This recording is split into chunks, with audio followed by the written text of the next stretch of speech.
Je m'appelle Sébastien Moral, et pendant 23 ans, j'ai cru connaître la vérité absolue.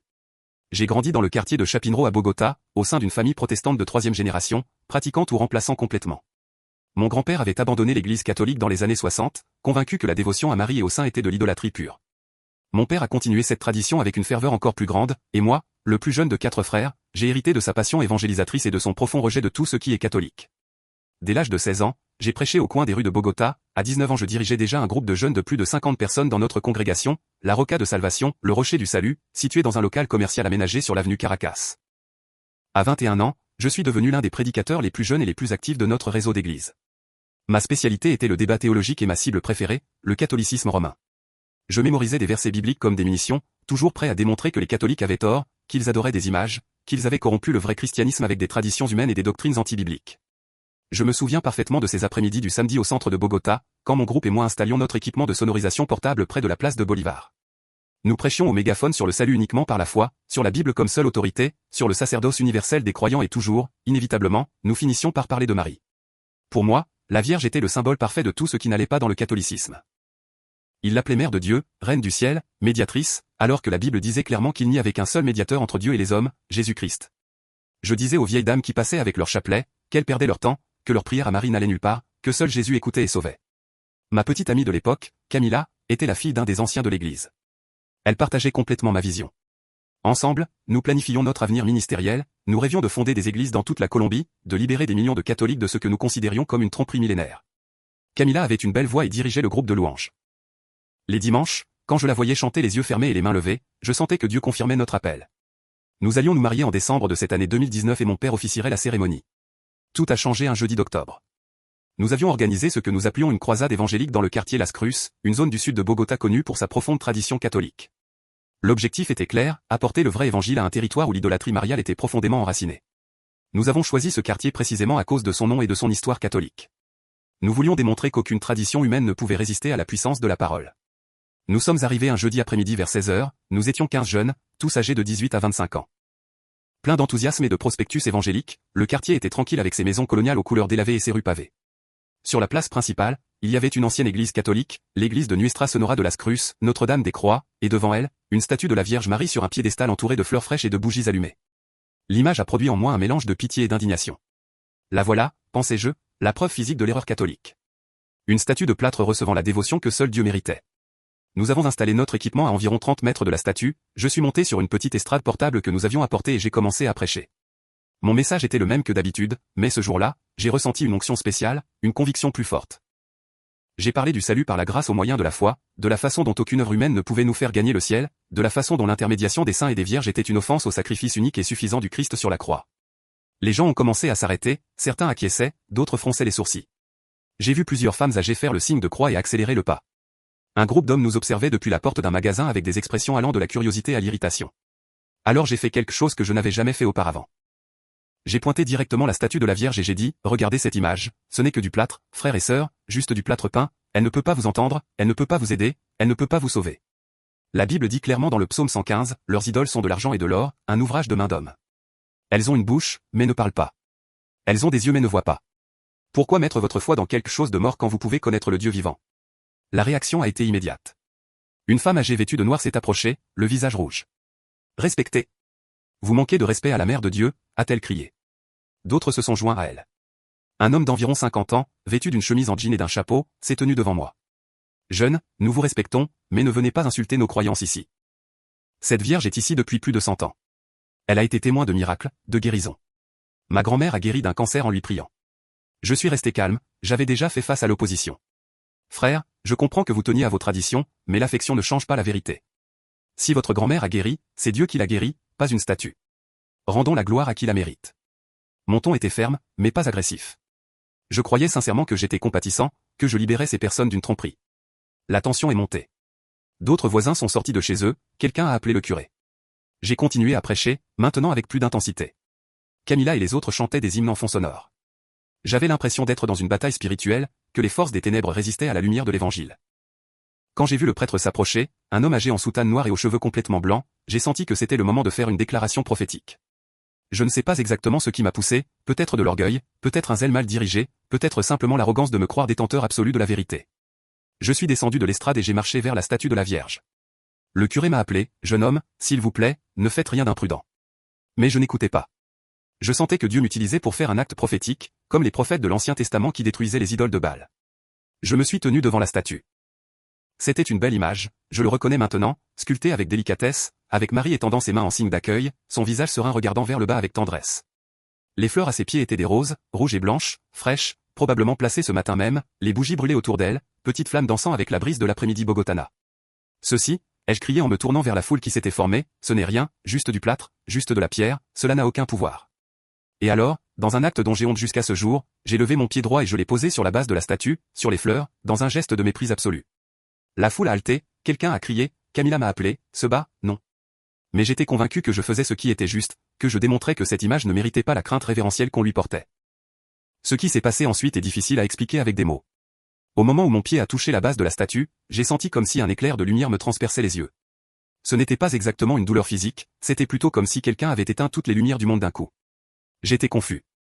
Tout était noir, complètement noir. J'ai bougé mes mains devant mon visage, je n'ai rien vu.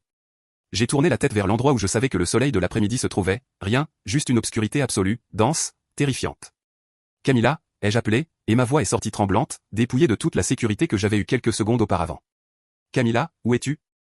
Je ne vois rien, je ne peux pas voir. La panique m'a envahi. Mes mains ont cherché quelque chose, n'importe quoi. J'ai touché ce qui devait être le piédestal de la statue et je m'y suis agrippé, précisément à l'objet que je venais de mépriser. Je ne vois pas, mon Dieu, je ne vois rien. J'ai entendu des cris autour de moi, des pas qui couraient, des voix confuses. J'ai senti les mains de Camilla prendre mon bras. Se bat, qu'est-ce qui se passe? Qu'est-ce que tu as? Elle avait l'air terrifiée. Je ne vois pas, mon amour, je ne vois rien. Tout est noir. Qu'est-ce qui m'est arrivé? Ma voix s'est brisée. Tout mon courage, toute ma sécurité théologique se sont évaporés en un instant. C'était comme si j'étais tombé dans un puits sans fond. Quelqu'un d'autre m'a pris l'autre bras, c'était la voix du prêtre. Calmez-vous, jeune homme, nous allons vous aider. Pouvez-vous voir quelque chose? De la lumière? Rien, ai-je réussi à dire, tout est noir, complètement noir. Ma respiration était agitée, mon cœur battait si fort que j'avais l'impression qu'il allait exploser. J'avais perdu la vue. En une seconde, en un instant, j'étais devenu aveugle. On m'a fait asseoir quelque part, je crois que c'était sur les marches de l'église, quelqu'un a apporté de l'eau. Je pouvais entendre des murmures autour de moi. La foule avait grossi. Des mots me parvenaient, c'est une punition. La Vierge l'a puni, il n'aurait pas dû lui manquer de respect. Il faut appeler une ambulance. Camilla pleurait à mes côtés. Sa main serrait la mienne. L'ambulance arrive, se bat. Ils vont examiner, tout ira bien. Tout doit bien aller. Mais je savais, au plus profond de mon être, que ce n'était pas quelque chose de physique courant. Il y avait autre chose là-dedans. Le timing était trop parfait, trop immédiat. Au moment exact où j'ai méprisé cette image, je suis devenu aveugle. Cela ne pouvait pas être une coïncidence, mais je ne pouvais pas non plus accepter ce que cela impliquait. Si c'était une punition divine, cela signifiait que j'avais tort, que Dieu défendait cette image, que tout ce que j'avais cru et prêché était faux. La terreur de cette possibilité était pire que la cécité elle-même. L'ambulance est arrivée rapidement. Les ambulanciers m'ont examiné sur place. Je leur ai dit exactement ce qui s'était passé sans mentionner la statue, juste que j'avais soudainement perdu la vue. Ils ont examiné mes pupilles avec une lumière. Ils m'ont posé des questions de base. Vos yeux répondent au stimulus lumineux, a dit l'un d'eux, confus. Physiquement, il semble aller bien, mais le rapport est cécité totale. Il faut l'emmener à l'hôpital pour des examens plus approfondis. Dans l'ambulance en route vers l'hôpital San José, j'ai serré la main de Camilla comme si c'était mon seul lien avec la réalité. Elle priait à voix basse, ou plutôt parlait à Dieu de cette manière directe que nous, les évangéliques, avions. Seigneur Jésus, nous ne comprenons pas ce qui se passe, mais nous avons confiance en toi. Guéris Sébastien, rends-lui la vue. Tu es le même hier, aujourd'hui et toujours. Tu as guéri l'aveugle de naissance. Guéris se bat maintenant. Je voulais dire Amen, je voulais unir ma foi à la sienne, mais je ne pouvais pas. Une petite voix à l'intérieur de moi murmurait que peut-être Jésus n'allait pas me guérir. Pas de cette manière, parce que peut-être, seulement peut-être, j'avais commis une terrible erreur. À l'hôpital. Ils m'ont fait toutes sortes d'examens, des ophtalmologistes, des neurologues, tous déconcertés. Mes yeux étaient physiquement parfaits. Il n'y avait pas de traumatisme, pas d'hémorragie, pas de décollement de la rétine, rien. Les scanners de mon cerveau étaient normaux. Médicalement, il n'y avait aucune explication à ma cécité. Un neurologue m'a parlé de cécité psychogène, un trouble où le cerveau, à cause d'un traumatisme psychologique, bloque la vision, même si les yeux sont sains. Mais je n'avais eu aucun traumatisme, aucun choc émotionnel avant de perdre la vue. Bon, à part ce que j'avais fait. 2 heures ont passé, puis 3, puis 4, j'étais toujours dans l'obscurité complète. Ma famille est arrivée à l'hôpital. Mon père, cet homme d'une foi inébranlable qui m'avait appris à être courageux dans le Seigneur, avait l'air perdu. Fils, Que s'est-il passé exactement? Camilla m'a parlé d'une statue, que tu as piétiné quelque chose. Je lui ai tout raconté sans rien omettre. Je m'attendais à ce qu'il me défende, qu'il dise que j'avais bien fait d'affronter l'idolâtrie, mais ce qu'il a dit m'a surpris. Seba, mon fils, peut-être que tu es allé trop loin. Nous pouvons prêcher sans manquer de respect, sans provoquer. Ces mots m'ont fait plus mal que la cécité. Mon père, mon héros spirituel, insinuait que j'avais eu tort. Camilla se taisait, elle me tenait seulement la main. Mes frères aînés sont également arrivés. Ils priaient tous, ils demandaient tous ma guérison, mais il y avait une tension dans l'air, une question non formulée à laquelle ils pensaient tous. Et si c'était autre chose? Et si Sébastien avait touché quelque chose qu'il ne devait pas toucher? Vers 20 heures, alors que j'avais perdu tout espoir de retrouver la vue, j'ai entendu une voix douce à la porte de ma chambre. C'était le prêtre, le curé de Lascruce. Bonsoir, je suis le père Miguel Angel. J'aimerais parler au jeune homme s'il le veut bien. Mon père protecteur a répondu avec dureté, que voulez-vous avec mon fils? Êtes-vous venu vous réjouir, nous dire que votre Vierge l'a puni? La voix du prêtre était incroyablement patiente. Non, frère, je suis venu offrir de l'aide et peut-être partager quelque chose que le jeune homme devrait entendre. De l'obscurité, j'ai dit, laissez-le entrer, papa, je veux l'écouter. Je ne sais pas pourquoi je l'ai dit, peut-être parce que j'étais désespéré, peut-être parce que quelque chose dans sa voix transmettait une véritable compassion. J'ai entendu des pas s'approcher. Le père a pris une chaise et s'est assis à côté de mon lit. Sébastien, je ne viens pas te juger, je viens parce que j'ai déjà vu ça, pas exactement la même chose, mais similaire. J'ai vu ce qui se passe quand quelqu'un, avec de la sincérité dans son cœur, mais avec une erreur dans sa compréhension, offense quelque chose de sacré. Êtes-vous en train de me dire que votre Vierge m'a puni, qu'une statue de plâtre a ce pouvoir, ai-je demandé. Et ma voix a sonné plus défensive que je ne le voulais. Non, a-t-il répondu calmement. La Vierge Marie ne punit pas, elle est la mère de miséricorde, la défenseuse des pécheurs. Mais il y a quelque chose que tu dois comprendre, quand nous traitons avec mépris quelque chose que Dieu lui-même a honoré, quand nous piétinons ce qui est saint. Ce n'est pas une punition arbitraire que nous recevons, mais des conséquences. Dieu permet que nous expérimentions parfois de manière dramatique la gravité de nos actions.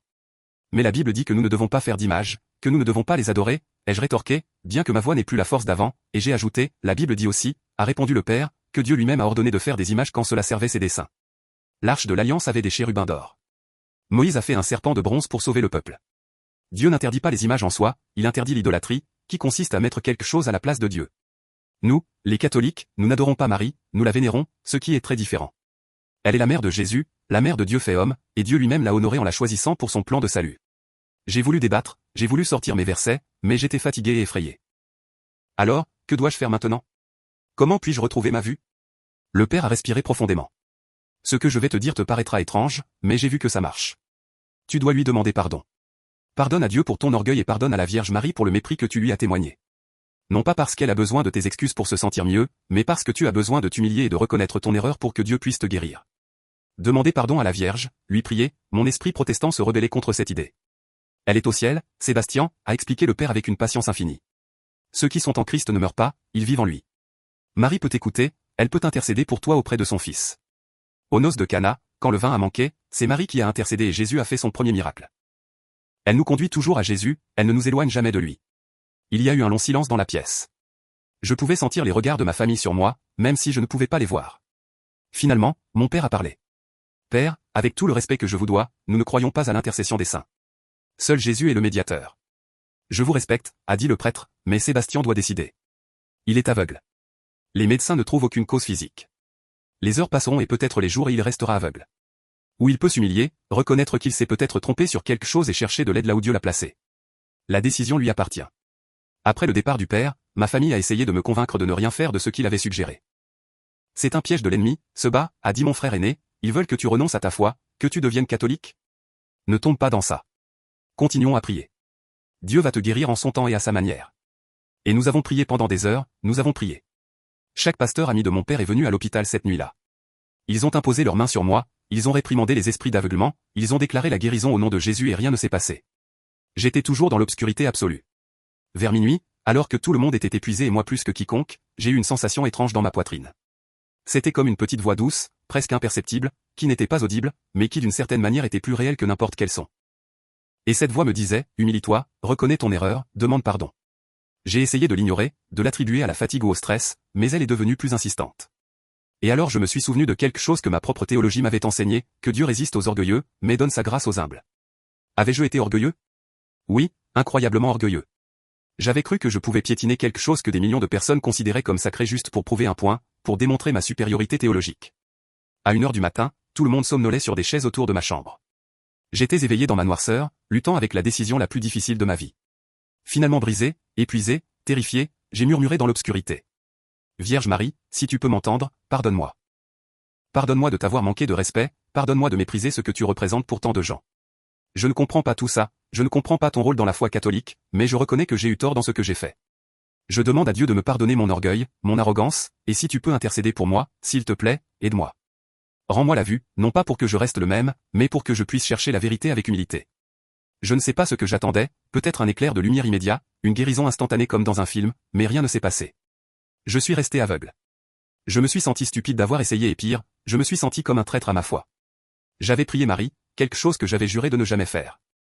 J'ai fermé les yeux, bien que cela ne fasse aucune différence, car tout était noir de toute façon, et j'ai pleuré en silence. Je me suis réveillé en sursaut à cause d'une main sur mon épaule. Seba, réveille-toi. Il est 6 heures du matin. Comment te sens-tu? C'était Camilla. J'ai ouvert les yeux par réflexe et alors, de la lumière. Une lumière douce filtrée par les rideaux de la chambre d'hôpital, mais de la lumière enfin. J'ai cligné des yeux, incrédule. J'ai vu le visage de Camilla devant moi, ses yeux rouges d'avoir pleuré toute la nuit, son expression de fatigue et d'inquiétude se transformant en choc. Camilla, je te vois, ai-je crié. La chambre a explosé en cris et en pleurs. Ma famille s'est réveillée en sursaut. Ma mère a couru m'embrasser. Mon père répétait seulement gloire à Dieu, gloire à Dieu. Ils ont appelé les médecins. Ils m'ont examiné à nouveau, stupéfait. Ma vue était parfaite, complètement rétablie. Le même neurologue de la nuit précédente secouait la tête sans comprendre. C'est médicalement inexplicable. Il devrait y avoir un processus, une récupération progressive si c'était quelque chose de psychogène, mais récupérer la vue complète d'un coup, après presque 14 heures de cécité totale, je n'ai aucune explication. Mais je savais. Je savais exactement ce qui s'était passé. Je savais que ma prière humble au petit matin avait été entendue et cela me terrifiait parce que cela défiait tout ce que je croyais. Si Marie avait intercédé pour moi, si elle avait entendu ma demande et avait obtenu ma guérison de Jésus, alors toute ma théologie antimariale était fausse. Et si j'avais tort là-dessus, sur quoi d'autre avais-je tort? Ils m'ont renvoyé ce même jour. Les médecins voulaient me suivre, mais ils ne pouvaient pas justifier de me garder hospitalisé alors que j'étais parfaitement sain. Ma famille a célébré cela comme un miracle de Dieu, ce qui était vrai, mais ils ont évité de parler du détail gênant que j'avais été guéri seulement après avoir parlé à Marie. J'étais silencieux, traitant mes pensées, confus. Camilla et moi étions dans la voiture en rentrant à la maison quand elle a finalement demandé, Seba, qu'est-ce que tu vas faire maintenant? Parce que quelque chose s'est passé cette nuit-là, quelque chose que nous ne comprenons pas. Je l'ai regardé, appréciant de pouvoir voir son visage après les heures de terreur. Je ne sais pas, mon amour, honnêtement, je ne sais pas. Mais je crois que j'ai besoin d'enquêter. J'ai besoin de comprendre ce qui s'est vraiment passé, ce que tout cela signifie. Les jours suivants ont été un tourbillon intérieur. Extérieurement, tout est revenu à la normale. Je suis retourné prêcher le dimanche, bien qu'avec beaucoup moins de sécurité qu'avant. J'ai dirigé l'étude biblique du mercredi, mais mes mots sonnaient creux même à mes propres oreilles. En privé, j'ai commencé à enquêter.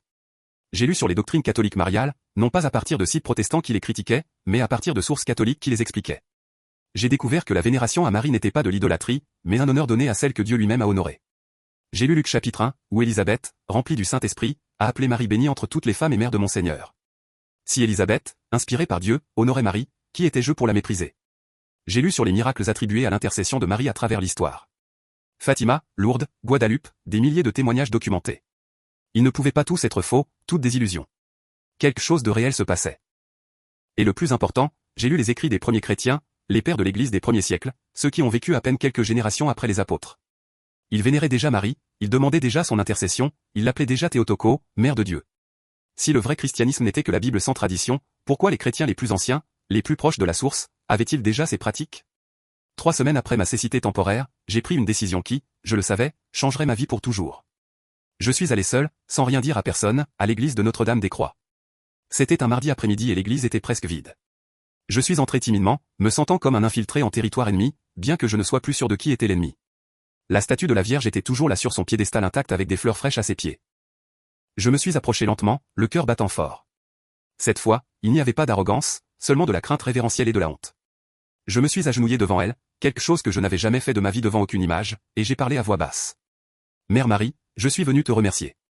Je ne comprends pas tout, je sais que tu as intercédé pour moi. Je sais que tu as demandé à ton fils de me rendre la vue et il t'a écouté parce que tu es sa mère.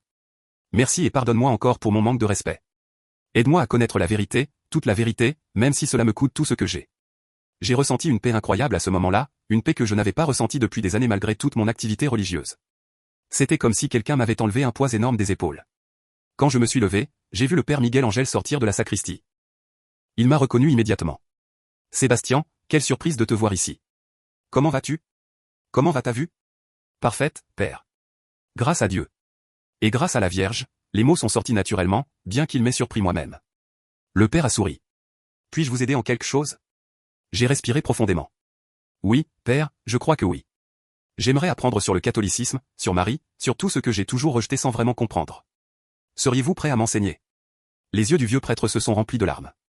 Fils, ce serait un honneur immense. Quand voulez-vous commencer?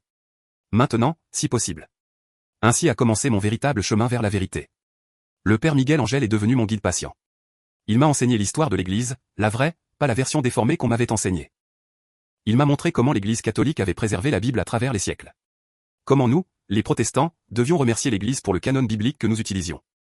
Il m'a expliqué les sacrements, en particulier l'Eucharistie. Et comment Jésus a littéralement dit, ceci est mon corps, pas ceci symbolise mon corps. Chaque session avec le Père Miguel Angel était comme enlever un bandeau de mes yeux. J'ai découvert que de nombreuses doctrines catholiques que j'avais attaquées toute ma vie avaient en réalité un fondement biblique solide et une logique théologique magnifique, la confession. Par exemple, je m'étais moqué de l'idée de confesser ses péchés à un prêtre en disant que seul Dieu pouvait pardonner, mais alors le Père m'a montré Jean 20, 22 et 23, où Jésus lui-même a donné l'autorité aux apôtres.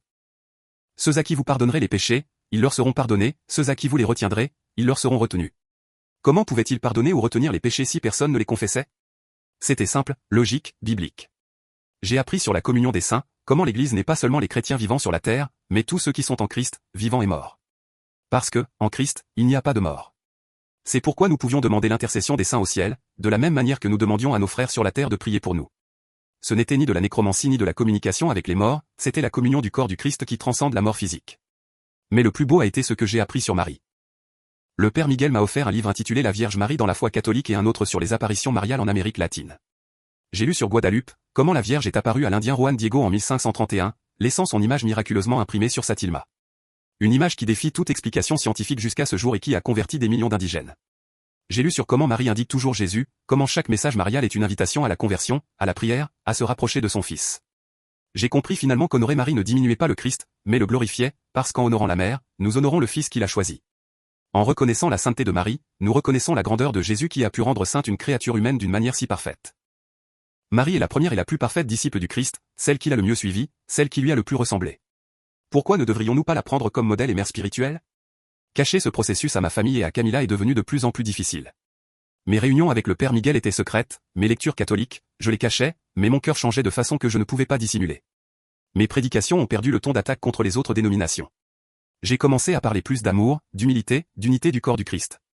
Dans les études bibliques, quand quelqu'un critiquait les catholiques, je ne me joignais plus au cœur, mais j'essayais de présenter l'autre côté avec justice.